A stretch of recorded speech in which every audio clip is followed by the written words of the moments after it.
d'essayer de créer un jeu, ça révèle aussi des points de divergence qui sont cool, mais où est-ce qu'on la place cette divergence? Et concrètement, qu'est-ce qui fait commun? Bah, créer un jeu, si on arrive à le créer, si on arrive à créer les règles, si on arrive à créer les pièces de jeu, bah, c'est qu'on est d'accord et qu'on l'accepte au moins ce commun-là. C'est concrètement dire bah, qu'est-ce que la coopération territoriale, qu'est-ce que l'innovation sociale, qu'est-ce que l'innovation sociétale, etc. Tous des concepts que j'apprends aussi. Et puis le fait de participer à toute la résidence, moi ça me permet de m'acculturer à tous ces termes, tous ces enjeux, que j'essaie de comprendre, les jeux d'acteurs aussi, qui fait quoi. Donc ça permet une immersion à 100% en fait.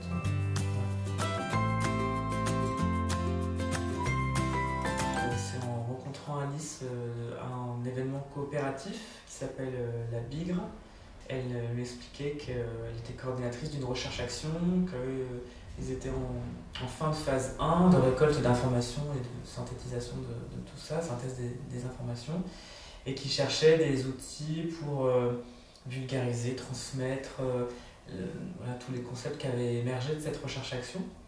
Et mon activité étant dans transmettre, valoriser des concepts via des jeux, ça semblait intéressant de discuter. Donc de là, on a essayé de construire un objectif, de dire voilà, comment on pourrait initier la création d'un jeu, comment on pourrait tester aussi ce que la communauté apprenante trouve un intérêt à ce qu'il y ait un jeu, comment on pourrait le tester. Et le fait que la résidence puisse être un lieu pour créer notamment ce jeu, c'était vraiment un cadre parfait. Et ce que je trouve important, c'est peut-être que dans la résidence, là, on a plein d'acteurs, actrices de structures différentes, même si elles interagissent entre elles, c'est pas quand même une même structure, donc c'est un réseau, quoi. Et donc là, elles prennent le temps de chacune exprimer leur point de vue du jeu. L'objectif étant d'aboutir à une V0 de jeu, un jeu qui peut se jouer et qui a des objectifs concrets pour valoriser le travail de la recherche-action. L'idée, c'est qu'ils puissent faire jouer leur jeu à un petit groupe de testeurs et puis voir qu'est-ce qui se passe et quelles sont les prochaines étapes après cette résidence.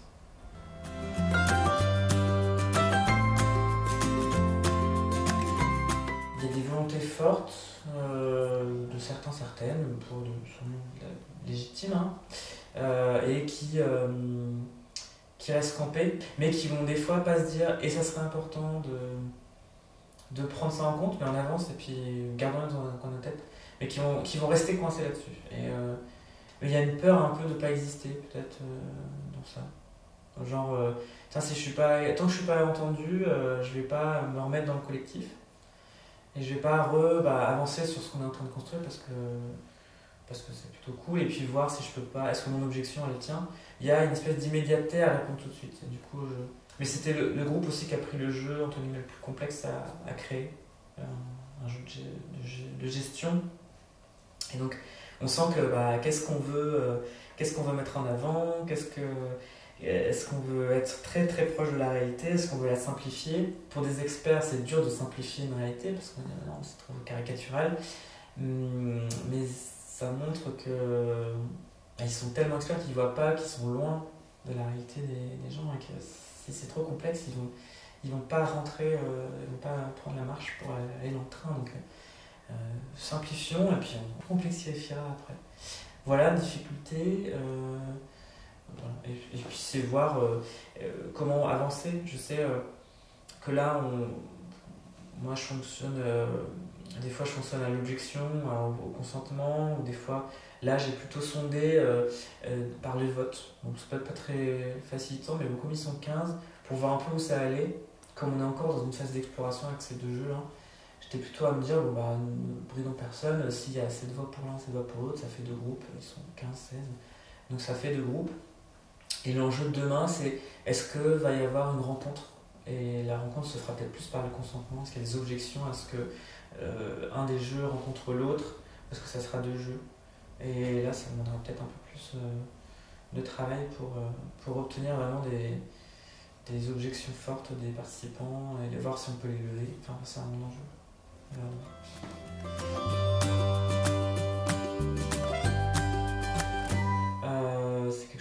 fait plaisir de participer à la création de jeux, que ce soit moi mettre la main à la pâte ou là créer un cadre dans lequel les participants peuvent eux-mêmes créer leurs jeux et poser leurs idées de jeux sur la table. Je trouve que ça met du concret dans les choses et bon, après c'est ma nature, mais quand ça parlote un peu trop, je trouve ça pas très. Voilà. Qu'est-ce qui ressort de ça, je comprends pas trop. C'est à la fois une réalisation d'être là et puis aussi de se dire oui, qu'est-ce qui pourrait émerger de ça, qu'est-ce qui pourrait se développer, si on fait une V1, qu'est-ce qu'elle tête elle aurait, est-ce que ce serait parce que là on les a répartis en deux groupes, donc est-ce que ça va être un concaténé des deux qui vont faire un seul jeu, est-ce qu'on va garder deux jeux, voilà, c'est toutes des questions là que j'ai en tête.